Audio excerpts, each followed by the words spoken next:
Hello, and welcome to Soundscape and Mindful Meditation, where we explore the transformative power of meditation, sound healing, spirituality, and mindfulness. My name is Amandine, and I am your guide toward inner peace and harmony. In this podcast, we delve into practices that nourish the soul, elevate the spirit, and cultivate a deeper connection with oneself. Today, we're joined by the remarkable mindful business savant, Magne. Before my move to the US back in 2014, I had the privilege of learning from Can when he was my boss back in Paris, in France, a visionary whose foresight had already crafted a successful legacy in the high echelons of the business world, collaborating with illustrious brands like Dior and LVMH. Now, as an online business coach, Kine brings a rich synthesis of intentional living and mindful entrepreneurship to the table, emphasizing the value of sustainable business practice that are congruent with our deepest value. Without further ado, let's delve into a conversation about living authentically in the rush of entrepreneurship and building a business that doesn't just grow, but truly flourishes. Let's get into it. Hello, everyone, and welcome, Mr. Ken Magne, to this interview. I want to state for the record to everyone listening that this is the first time ever that I'm interviewing a fellow French person, not in our native language. So we'll see how this works. This is going to be interesting, but I wanted that to be clear.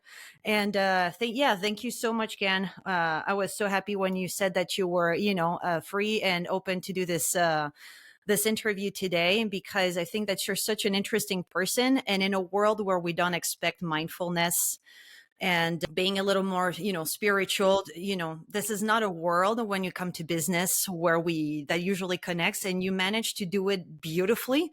And so I'm very excited for this moment where I feel like that everybody has so much to learn from being able to marry those two worlds the way you do. And to get us started, I wanted to say that so we met in 2014. I worked for you for a brief period of time, and that's how we connected. And you had a beautiful communication agency. You had even from the US a lot of names that we all know around the world were your clients. At that point, it had been very thriving and really on the map. But yet you decided to stop that and move on to something completely different. And I wanted to know if you could walk us through the pivotal moment where you decided to transition running that agency to embarking on something different. Tell me if I'm wrong, but I do feel like I remember you mentioning going to a lot of mastermind seminars around the world and retreats like that. And I would love, for you to walk us through that. And it's a pleasure for me because it's been like 10 years already. It feels like a long time, and in the meantime it feels like it was yesterday. So wow, so many things happened at the time.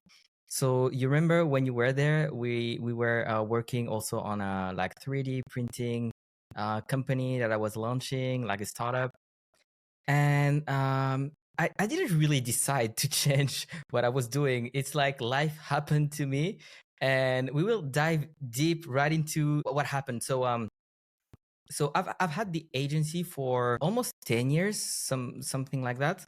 And it was, I can say I was really an entrepreneur. I was someone with skills, and knowing what I know now, I feel like I was like a baby, a baby entrepreneur at the time. So it was pretty tough. We were not selling as much as we love to. And it's like in snap of a finger, the business crashed.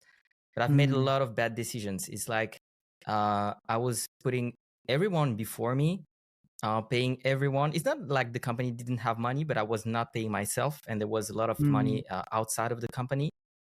And at some point, it's as if I wished it happened subconsciously, because I feel like I was in my zone of excellence, but not my zone of genius. And I kind of felt like there was something bigger for me, but I couldn't say what it was. And I remember us having long, deep conversations in the office. And I've always felt like there was something bigger for me, but I didn't know what it was. It's because I didn't know myself. And my business crashing around that time was probably the best thing that happened to me, even if it was really, really, really tough. Really tough. You just mentioned right now It's really interesting how you say that it was basically sweet and sour at the same time. It was really hard to go through, but now you're very, happy that it happened. It often happens like this. There is something that you mentioned about your zone of genius and your zone. Yeah. Um, can you, Excellence. Yeah. excellence? Can you walk us Yeah. through those two elements? Yeah. So for me, like I started learning 3D and graphic design and like everything creative almost on my own around 13. And then I went into like design school and learned a lot of new skills. And I always felt like I had a thing for design because I'm a creative person. But something in me was doing something. I couldn't really understand what I was doing, but I know that when I was in front of children, even if it was like dancing or teaching something or in front of clients, with some people there would be just a magical connection and something like unexpected would happen. Maybe they would have a like yeah, like a breakthrough or something like that. So I didn't feel like I was a motivator or something like that, but I knew that when I was speaking to people, when I was talking with people, they always in the end of the conversation they were like, Khan, I don't know what you did, but I feel like I have a lot of energy. I want to do a lot of new things. So this now I know that there's a lot of things I'm doing that I haven't learned. And for me, your zone of genius is something that comes from your soul. So the way I see things and the way I try to live my life is whatever my soul is craving for, it's my needs. So I need to fulfill my needs, to fill my needs. But whatever my soul wants to express is usually in my zone of genius. And most people, it's like your nose. You know, you don't see your nose, it's in the middle of your face, but you don't see it. And your zone of genius is like that. It's something that's always been there. You don't even feel like you will be legit to earn money from it because you're like, well, this is so easy, like I do that like on daily basis, or I've been doing that since I'm a kid, so that's no big deal. But that's where the big deal is. And we're such in a society where everything comes from your brain and you have to think and you have to go to school and you have to graduate, or you have to like pass certifications. All of these are great to give you skills. But for me, where your biggest transformation lays, if you're a coach, if you're a therapist, it's in your zone of genius, something you've been doing your whole life. And it's so powerful because I call it your internal diamond. It's something that has so much value and that you do Mm. naturally without any efforts. And most of us, especially when we're entrepreneurs, we feel like it should be hard. So those things that are too easy, we don't even consider them like a high income skill. A lot of people talk about high income skills, but I think your zone of genius is way above that. And for people who are really ambitious, I tell them you should not aim to be number one because there's always like a number two or number three, but you should aim to be the only one in your field. And that's what the zone of genius creates. Most people will not find their zone of genius because, like I said, they don't trust it, but it's always been there. And pretty often it's been, I would say, I don't have the word for it, but like hidden or diminished just because maybe your parents were saying, oh, you're too loud, but maybe that's something that goes with your zone of genius. Mm. Or me, my parents said I was breaking things, but what I was Mm. doing is I was trying to understand how things worked. And this is one of, it's a zone. So you have many things. So in my zone of genius, there is the understanding of the underlying concepts. So it could be for humans, for building motorcycles, for almost anything. It's like I dive into a new field I don't know, and I kind of understand like the underlying concepts, what's important, what's not, what makes things work or not work. And I've been in so many fields not knowing anything about the field, and in a matter of days or weeks, I really get like how it works. So that's one of the things from my zone of genius. But I think it's wonderful, and everybody should I would say invest a little bit of time, energy into trying to find their zone of genius, because when you're there, you don't waste energy. You every time you operate from your zone of genius, you get energy. So it's crazy because I feel like when I'm in my zone of genius, I could even be tired from a whole day of doing something, but then I get energy from my zone of genius. I just feel like it's also feeling my soul, and it's like effortless. So that's what I can say about it. I could talk about it for hours, but I will stop here. No, I really enjoy what you say, and it is so not what you usually hear from the world of the entrepreneurial world. Sorry, like you said, we are wired to think that we need to work hard, Yeah. and there is a place even to say, oh, this is not a job. Jobs are painful. Jobs, have specific hours. I mean, we've seen a lot of people who believe like, no, job is from 9 to 5, and it's painful and it's complicated, and it's true that, yeah, when we start to think not just there, not just based on that story that we were told growing up, and we start to think authentically, I would dare to say, things can come naturally. So thank you for sharing that. You mentioned also a lot of people thinking just with their head and not necessarily with the body. I feel like this is something that is very important in the way you do business. And so, how, when many business coaches would focus on just metric and growth, what inspired you to intertwine the body and that mindfulness in the framework of how you coach people in the world of business? So to be completely honest, I've been like many coaches. I thought everything was happening in the brain. It's easy to fall into the trap of neuroscience and all of those things, and they are important.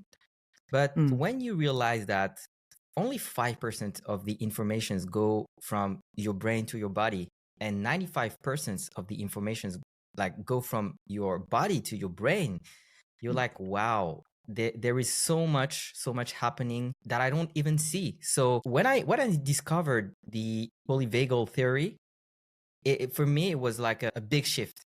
I understood why so many people wanted to do something, but they couldn't. Why I don't believe in limiting beliefs, because I think it's always a part of you that wants something and you don't understand the need, and your body is trying to express itself. And when Mm. you are just considering all the parts of you that are trying to do something, that have specific needs, or that have been stuck in a trauma, or maybe like a certain belief, and you understand that it's not a matter of winning over the other part or just not listening to it, that everything is in your body. And for me, I was someone who was very like, I don't know if I can say that, but very mental, not crazy, but I think like In it's your brain. really much in my head, in my brain. And when I had this crash in the company, not too long after you left, I started to feel like I needed this reconnection, and I needed to hit rock bottom to understand that, well, you think you have control, but that's an illusion. We don't have control. What we have is feelings, things happening outside. How much of it do we let I would say influence our own internal state, energy? And then I had to surrender, because with my brain I could not fix anything. It was like I tried. Almost every week I had a new strategy, but I felt like it was not the right solution. So I started to follow a little bit more of what my body was telling me. So it was like, no, now you need to rest. Oh, first time I can feel my body asking. It's just that I wasn't listening. So I Mm. stopped drinking coffee. I changed a lot of habits, and as soon as I started to listen to my body, I felt like my decisions were more clear and the outcome was better. And then I came across human design, which was a big discovery for me, because I'm a generator. Do you know your human design? Yeah? No, No? Oh, okay. please. So I will try to make it like very, very brief, because it's a very interesting topic. Actually, I have a book, but it's in French, but I have the English version. So Yeah, human we'll put the design is link in the like, description below. yeah. So in human design, they say that there are different energies, like different types of energy, and so it's like your body is a energetic vehicle, and it has a specific way of interacting with the surrounding, with the people. So I would say it's like your signature, but there are 4 types, and with the type you have, there is a certain way you can make decisions. So for me, I'm a generator. So the generator, they should not, they should never, like, let's say you have an idea, you should never think, oh, let me start that idea. It has to you have to be in response to something, like physically in response. You have to feel it in your body, as if, you know, when you see something, you hear music and you're like excited, you feel so much energy. So it's your body telling you, well, this is for you. So when I discovered human design, I was like, no, me, I'm an entrepreneur, you know, like just being French. Like, hey, I'm an entrepreneur. What do you say? Like, no, you mean I cannot decide? Haha.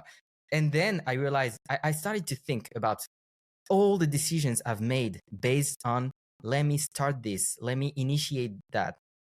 And I realized that they all led to frustration. And this is what is happening for generators. It's like, as soon as you do something that is not meant for you, that your body does not respond to, you will feel some level of frustration. It could be financial frustration, it could be in a relationship. So now it's like my body. I go somewhere, someone is talking to me, say, hey, do you want to go there? I just feel in my body. If my body is excited, I'm like, yeah, cool. I have the energy to go there. It's going to be fun. I'm going to enjoy it. If I want to be like a people pleaser and say yes, and my body says no, I know I will feel all kinds of frustration. Maybe people tell me to come and then they don't talk to me, or maybe there's someone annoying, or I don't know, something is happening. So now almost all the big decisions in my life is with my sacral. So I feel it in my body. And as a matter of fact, I live in Portugal, in Ericeira. It's like a small city. It's like a fisherman's city, but now it's more like a surf spot. It's beautiful. But when we got there to that city, I just felt my body was so excited. I was like, this is it. This is here. We're gonna stay here. It's gonna be our home. I could feel it in my body. So most big decisions now, I take them with my body. And I think your body is like a compass. Yeah.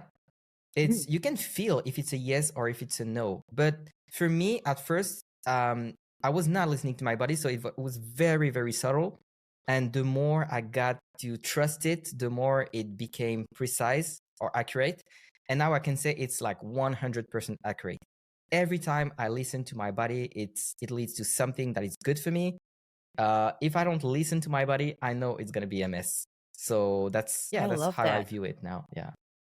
Thank you for sharing that. That's really interesting. The way I understand what you just shared is also, for me, I would say my intuition, but I feel like it might be a little different, but it feels like, yeah, you're no longer trying to, you don't think of yourself just as a head, but you take into integration everything else. And that's really cool. Yeah. You're aligned basically when you make a decision. That's awesome. I wanted to ask you also about the world of meditation. Correct me if I'm wrong, but it feels like it's also a big part of your life now. And if I remember correctly, I also think that you mentioned going to a Joe Dispenza seminar where you meditated for like a whole day. I would love to hear about that experience, and if you had like a revelation at that moment, or how, if it was powerful. Well, like so many crazy things happen, and like from the get go, it got crazy. So I wanted to go to this Joe Dispenza event, and like most of the time, I'm like, yeah, I have time. So I'm just putting the like the link in my calendar, and the exact at that day I was traveling, going to somewhere in Bali. So I was in Bali, and then I think I messed up. So I thought it was at some time, but then with the time zone difference, I just missed it. So when I get to the website, it's like gone, like no more spots left, no more. And then I was like, wow, I thought it was meant to be for me. What's happening? So I'm a little bit frustrated, but I'm like, yeah, whatever, if it was meant for me, it would have happened. But anyway, I still thought there was something for me there. So, and everything was aligning perfectly in terms of timing, everything. So then I just send them an email, and they tell me, well, there is a long lines. There's no chance that you get in, but yeah, we can still take your maybe your name and put it on the list. And for me at that time, I could meditate maximum 5 minutes. It's how bad it was. Like my brain always racing and I couldn't stop. So for me, going to a Joe Dispenza event was crazy. So I was like, well, I don't even know what I'm expecting, but I know we're gonna meditate. So I had some of his meditations, but never did them because it was too long for me, like 45 minutes, 1 hour.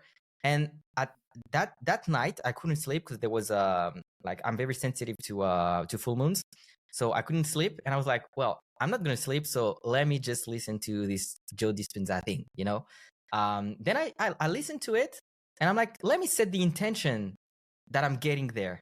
So I was just thinking, well, it would be very funny that I'm getting there by doing the meditation while they don't have any spot left. So long story short, I'm doing the meditation, waking up the next morning. So I slept, I think, 2 hours. So I open my laptop and then I see one email from his crew, and they say, we have a spot left. Like, would you like to come? And I was like, wow, this is crazy. I started to jump. I woke up my girlfriend. I was like, this is crazy. Look what happened. Like, I manifested this event. So I'm getting there. And the craziest things happened to me. So before going there, I meditated once, like for 45 minutes. And the first meditation we do, I think it was 2 hours meditation. Then 3 hours long, something like that. And I can see a lot of things happening, people screaming, their body shaking. I'm like, what is happening? I'm not having those experiences.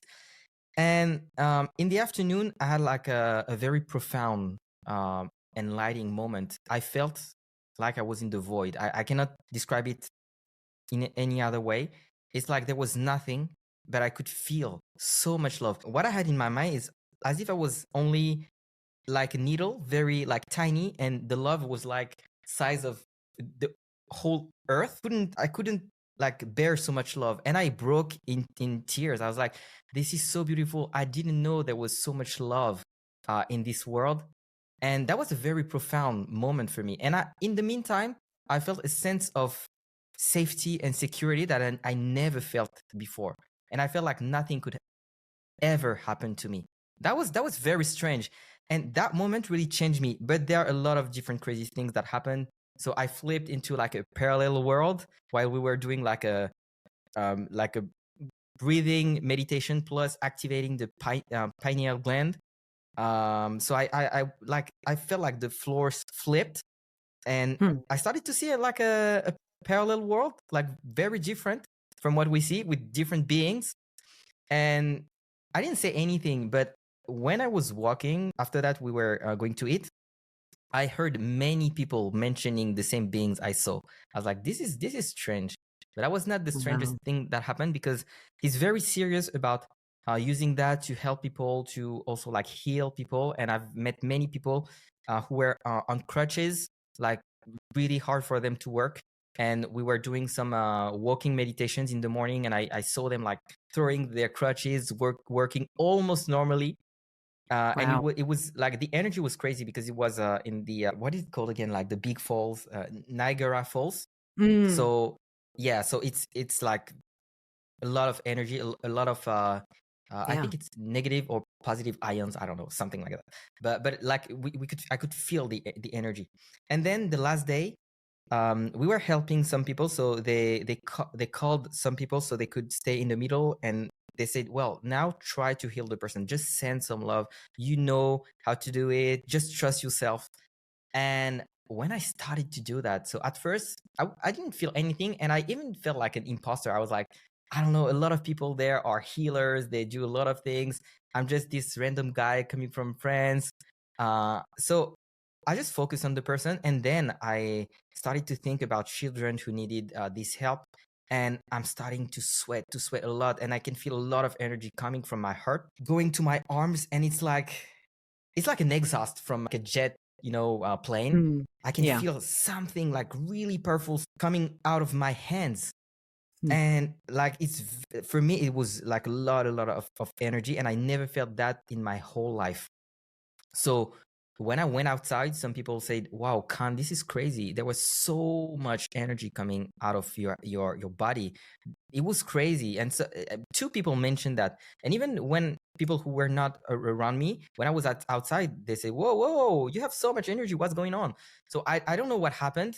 First day, it was not the last day. It was before almost the last day. But then we did it for the last day, and it happened again. So the first day I was like, maybe that's my my brain, my ego. I don't know. And Beginner's I luck. didn't feel like, sorry, yeah, and I was like, I don't even feel like and I felt like it was great because I didn't feel ego like, oh, I'm doing something crazy or blah blah. I was just like, oh, maybe something is happening and maybe I can help more people. So from that day, I've integrated more meditation, breath work, visualization in my work to help entrepreneurs escape from their like thoughts and get into like a different vibration, different state, different brain wave, so we can access different places in their being. And I'm not talking necessarily about healing. If healing is happening, it's happening, but it's just not being a victim of ourselves and of our own thoughts or beliefs. So yeah, now it has a big role, and I love creating meditations. And I also want to. I have like a piano, but I haven't a keyboard, but I haven't yet started to create music for that. But in the future, I want to create music for breathwork sessions, for meditation sessions. Yeah, Nice. Hey, be careful. Soon you will be a sound healer. talking about that. It's fascinating. Thank you so much for sharing this experience that sounded so deep and life altering. It reminded me a lot of sessions as I went through a 500-hour meditation teacher program, and so it was an hour a day basically for 2 years. And yeah, you have time to see your mind trying to tell you a lot of things, that monkey mind going all over the place until it's getting tired and letting the rest of your body. And I like to say, when you quiet the mind, the soul sings. And that's really Yeah. what you start to feel is like, wait, there is a voice that I didn't. And so, yeah, you're reminding me all of those beautiful moments. Thank you so much. But I for me, there was something that struck me is I realized that our inner world is almost like as rich or even richer than the external world. And for me, that was shocking because when I started to dive deeper inside of me, I was like, there are so many things. It's like you access something wider, also like probably richer. And for me, when I started meditating, it felt a little bit. I felt a little bit of anxiety. I was like, well, I want to do something else. But then I realized, wow, there is so much, and I don't have a problem being with me, with myself, with my depth, touching my essence. So I don't know how it is for you and how it has changed you. Meditation. How would you say it has changed you? Yeah, well, it's weird to be the one being asked the question, but I would say that before doing my meditation, I was somebody who struggled a lot with self confidence. And self worth. When we met, I had already done a lot of work, but I was not there. And when I started to do my meditation, a lot of things came to the surface. And because I remained still, and allowed those things to rise in front of me and allowed them to express themselves without judgment, it's Yeah. funny, when you bring something to light, the shadow goes away. And so bringing all the shadows in the light, and you're like, really? That's what has been holding me back for so long? And so it's just a work of like sending love back to myself and sending love back to that shadow and allowing to go. And I remember that while I was doing that retreat, it was in the middle of the pandemic. I remember, jokingly saying everybody was stressed. I was the most zen I've ever been in my life. You could try to press any buttons. There was no button, or if there was, I would be like, oh, that was a button, but it would not really work anymore. And so in that way, it has been tremendous work, and it changed everything for me. It was clear that I was not going to go back to a corporate job in any way, shape, or form, but I needed to, after working on climate action for 5 years, I wanted to keep help the world, but I had found my way. It was through meditation, it was through sound healing, it was through empowering people to find the inner strength and realize that they have everything inside to materialize themselves. What the heck is happening on the screen? Okay, there was a big explosion happening on the screen as I was Oh talking. I yes. don't necessarily understand, but okay. And so yeah, that was very altering for sure for me in that way. Wow. I love to hear that. And I think it's yeah, it's really life changing when you also understand that nothing that is happening against you. Mm-hmm. And yeah, for me it has also been it has been like a path of more understanding. But the more I was able to understand myself, the more I was understanding with other people, the more I was welcoming with other people, the more I welcome my own like shadows. Yeah, And now I think I have way more, yeah, I'm a empathy. more peaceful person. Mm. Peaceful, I and f- I can also enjoy peaceful moments. I think before mm. that it was always about doing. It has to go fast, we have to do a lot, you know. And now I enjoy being in nature, sometimes not doing anything. And I also like discover the most beautiful things.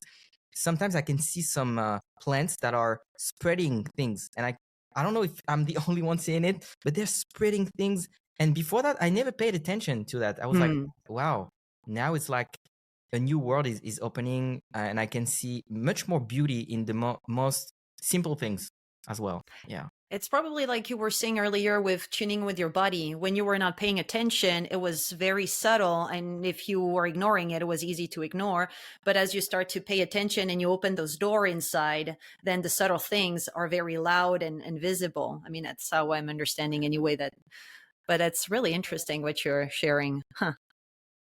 I want to ask you now, shifting a little bit gear, and though I don't really want to, but we cannot stay here for 5 hours. I wanted to ask you that in a culture that often prioritize switching back yet to a little bit the world of business, profit and expansion, sometimes at all cost. I'm sorry for the people who don't believe in it, but it's starting to have an impact also on the health of our own planet. You decided to go against the flow of the river and get out of the river and choose a different path. And so, what drove you to sort of become an advocate for a sustainable growth that is not aligned with just the wallet, but is also aligned with the whole body and your personal values? I can see that you've done your work pretty well because you know my things, you know. Yeah, um for me the sustainable growth is the only way, because we have tried to outsmart the planet, and we Mm-hmm. always go back to the basics, the fundamentals. So for me, a healthy growth is a growth that is good for you. When I say for you, it's for your mental health, your physical health. That is good for your family if you have one, or relatives. That is good for your team, because so many companies, they don't even care about the people who are working in the company, and those people are taking care of the clients. So it's like a domino effect.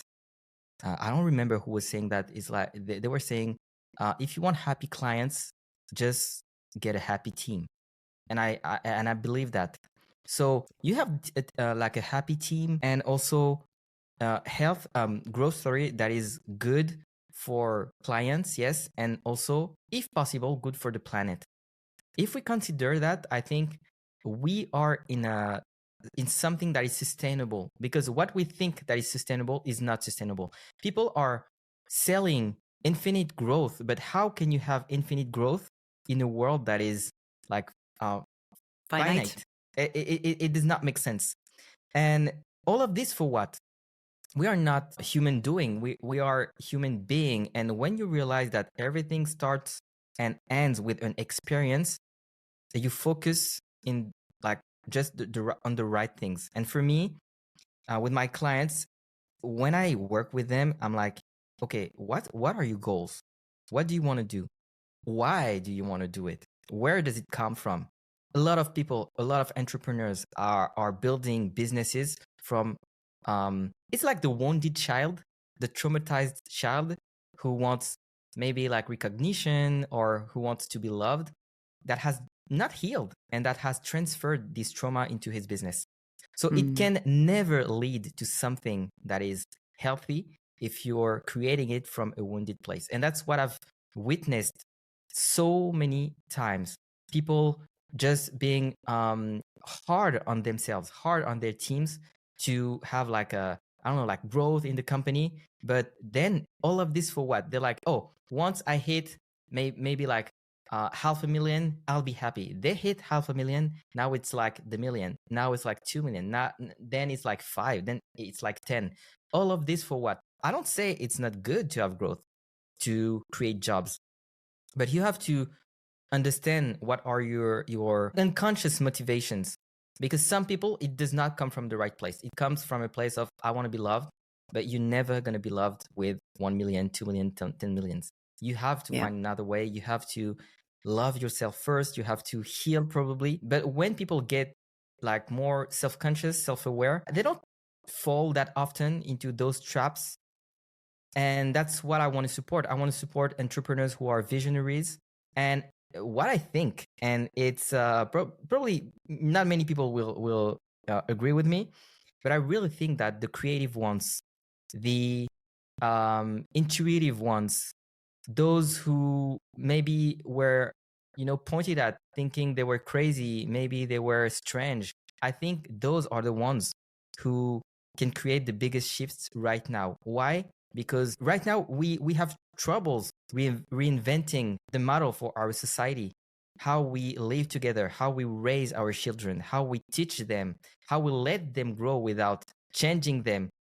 And I think that people who are creative, who think in a different way, who are outsiders, who think outside of the box, and who were often the black sheeps, they should be the ones now leading. So that's why I'm supporting those entrepreneurs. I call them like the atypical entrepreneurs, but I think they should lead. And my baseline is like the world needs new leaders, and I know those leaders will be mostly entrepreneurs, because today it's mostly entrepreneurs who create big impact for the good and the bad as well. Thank you so much.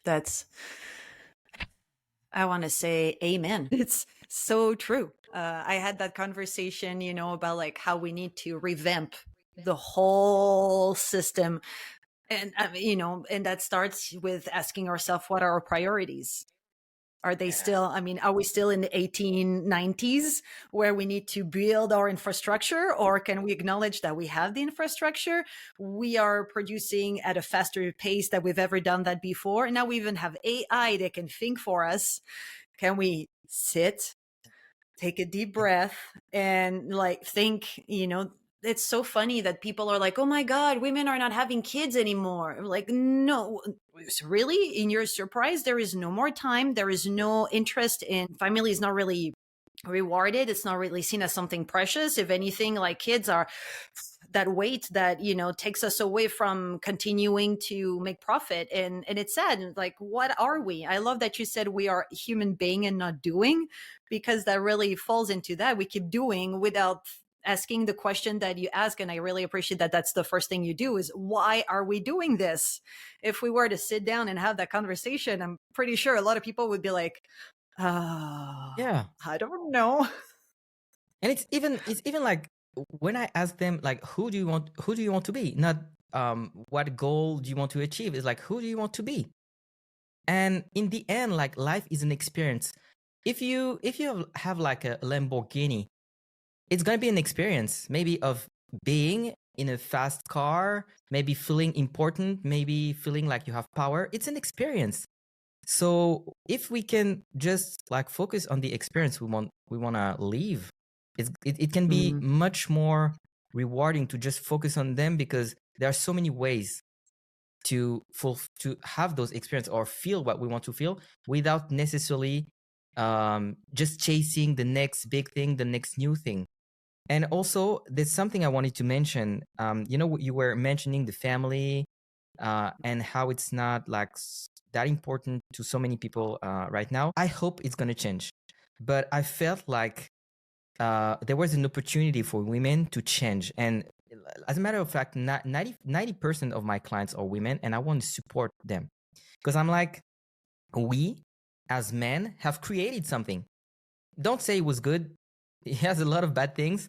But for me, when I saw like much more female entrepreneurs getting into the entrepreneurial world, bringing their own energy, I was like, yes, we have women bringing like their feminine energy into the field, and it's gonna change. But what I realized, and I was really disappointed, I realized that so many women just used the same tactics and strategies, just with a different packaging, with a different branding. And I think there's still time, but I want to see a world where women really bring their feminine energy, not the masculine energy to succeed like men or to do like men, but to do it in a feminine way. What does it mean when you're a woman and you bring your feminine energy as a leader, as an entrepreneur, as a boss? Maybe it's a slower pace. Maybe people don't have to work as much. Maybe you take care of people and you let them take care of themselves, not only like work hard. And I want women to bring those changes, because the masculine energy is like solar energy. It's like much faster, quicker. The feminine energy is more like lunar energy. It's slower, takes more time, takes 9 months. It takes us a few seconds to contribute to bringing life. It takes you 9 months. So it's slower, and I would love to see. And I think men have to embrace also their feminine and masculine energy. I'm not saying it's like binary, but I would love the feminine energy to just Radiate balance more. the world. Yeah. And balance the world we live in. So that's what I'm expecting from this young generation that is probably more aware. And I thought I was crazy for thinking about those atypical entrepreneurs being the chain of the world. But one day I discovered Dolores Cannon, with the 3 waves of volunteers, and I was like, this is it. It's exactly what I had in mind. I was like, wow, someone has evidences that yes, there are souls brought to this planet to help, to heal humans, to heal animals, to heal the planet. And I think we are in this generation of healers. And I'm not surprised that you got into it, because I've always felt like you had something special. So many of my friends whom I really connected with, now they are either in therapy, healing, coaching, and I'm like, yes, it makes sense. Thank you for sharing that. I think that there is a lot of healing that needs to happen. So it's been really interesting to see so many people rise to the occasion. This past few years, I have really feel like what happened for me through the pandemic happened to a lot of people. Being able to go online and learn to become a yoga teacher, meditation, and all of those, modalities really opened a lot of opportunity for a lot of people, and so I have the hope that it will translate down the line. It's interesting, and I really appreciate you mentioning that you want more women with their energy, what they have to offer in the entrepreneurial world. Sorry, that's a mouthful. It's true that I think we missed we missed a turn. The first turn was decades ago when we asked to be the equal of men. You have to think in the concept of that time. It was already a big deal to become, but we were never the equal. You mentioned it yourself. We carry the life. It takes 9 months to get it out, and then up to 9 months to come back from it. We have cycles during which we have to be more in tune with our body. We have no choice, and there are times where we can forget about it and let our more masculine energy take over. But it's been hard, I think, for us to find our place, because we never asked to be recognized as women in the workspace. We asked to become the equal of something we're not, if that makes any sense. And I'm really happy that today, with the conversation that are happening about the gender fluidity, at least I think we're going in the right direction of being like, let's just be who we are, with our masculine and feminine, and just bring what we need to bring to the table. And it does no longer matter that, I'm a woman. We're fortunate enough that in the history of humankind today, of any time in life, is a time that we can own ourselves. we can be in the majority of countries now in our mind. And that's, I think, the first thing that we need to break and say, I belong.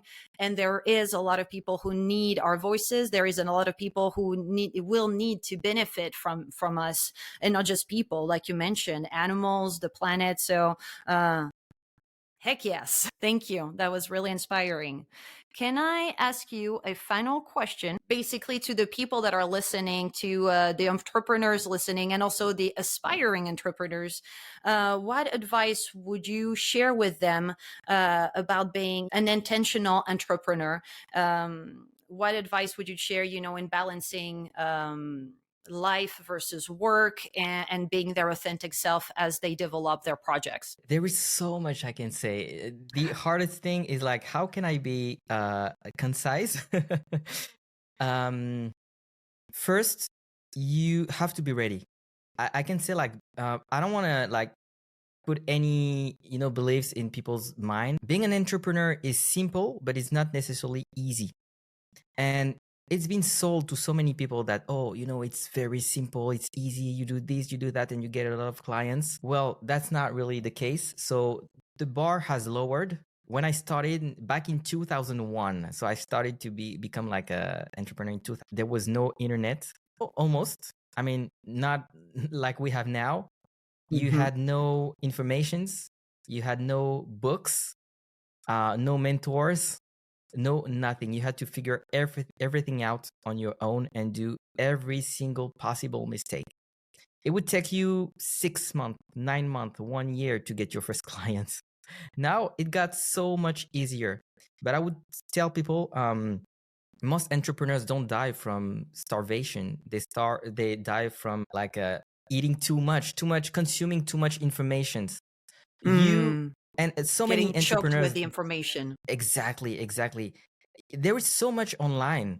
So now your ability should be, how do I navigate? How do I filter that with what is meaningful to me? What is in tune with my vision, my mission, my values, my principles? How can I express my zone of genius? Is it something that is for me? Because there are so many ways, and almost all ways work, but they won't all work for you if you're not really listening to your body, listening to whether this strategy is something you can maintain, sustain in the future. Because some people, they go like, oh, let me do a live every day. But that's something I know with human design. There is a type called the projectors, and they should work maximum like 4 hours a day. So when you're a projector, doing something very willful, like, oh, let me work every day and create like 1 video a day, could be really tiring. You don't have the energy to do that. So it's very, very important to know yourself and know if a strategy is going to work for you or work against you, because it can make money, but it won't create true wealth if you're not really in tune with that strategy. So what I want to say as well is, always start with, so Simon Sinek says start with why. I would say start with who do I want to be. And when you know like who you want to be and who you are, things are much easier. You're not into the FOMO, like fear of missing out, like, oh, let me do this, let me do that, let me do this, let me do that. But you're into JOMO, the joy of missing out. It's like, yeah, like, I won't do this, and I'm happy about it because I'm not missing anything. I'm just saying yes to me. Saying no to a lot of things is saying yes to yourself. Understanding that, then it's, unless you have like already clout, or you have like local people who know about you, you should go on social medias. And social medias can be pretty intimidating, especially for people. I have a lot of neurodivergent clients with ADHD, with a lot of rejection sensitivity disorder or dysphoria. So it can be pretty intimidating. But if you're switching from thinking about your fears and thinking about serving, everything becomes more simple. When you focus on serving people, it becomes easier to not focus on what's not perfect. Maybe your hair, maybe you didn't say the right thing, maybe you missed a word, maybe it becomes simpler to just serve. And then I would say even for selling, like so many people freak out about like selling. You don't have to freak out. It's just serving. If you focus on serving the people, you understand that you're not serving them if you let them go away without the solution that can help them, that can change their life. So I would even say that it's a duty. If you have something of value, it's a duty to help people. And if you're a professional, we're not talking non-profit. If you're a professional, you have to sell. Otherwise, you don't have any client and you're not impacting. So when you're an entrepreneur, that's your job, that's your mission as well, but you're paid for it. Selling is almost an obligation, but it doesn't have to be to feel heavy. And if you're in front of the right people, it makes a huge difference. So many people try to sell to the wrong people, but when you sell to the right people, it's like smooth. You just feel like it's a second nature. And I don't consider myself, I mean, in the past I wouldn't consider myself like a great seller, but I was good at connecting with people, and that's what made a difference for me. Interesting. Well, thank you so much for all of these advices. And if anyone resonated with Ken and wants to learn more about his business, my little finger has told me that you're coming to the U.S. market, so there is possibility Yes. for anybody on this side of the continent to work with you. So we'll put the links in the description below. Feel free to go check out all the wonderful things that Ken has to offer you. And yeah, thank you so much. Anything that you want to say before we close? I just want to tell people that we're not different, we're unique, and that's understanding that can make a lot of difference to the world. We're not different, we're just unique, and our singularities, unicity is something beautiful that is worth being celebrated. So I love every single human for being unique. Beautiful. Well said. Thank you so very much. Thank you. I am looking forward to share this episode with everyone. This is the kind of beautiful moment that makes me like, yes, this is why I started to do podcast. It's exactly that kind of beautiful aha moment and wonderful conversation. So thanks again. Thank you very much. As we draw this enlightening conversation to a close, I hope Ken's insight have imbued you with the inspiration to approach your entrepreneurial and professional ventures with mindfulness and intentionality. Remember, aligning your business with your utmost values is not just possible, it is the cornerstone of genuine, sustainable success. If Ken's message on living with authenticity in business resonate with you and you wish to incorporate these practical mindful principles in your life, make sure to check his website and his school community using the links in my description below. And make sure to subscribe to my channel for more uplifting and eye-opening episodes. Make sure also to share this podcast with anyone you know who might find these insights valuable. Allow them to join this community striving toward impactful living, married gracefully with mindful living. Thank you for joining us today, and may you carry forward the spirit of mindful entrepreneurship in all your endeavors. Until next time, stay intentional, stay mindful, and thrive in harmony. This is Amandine signing off.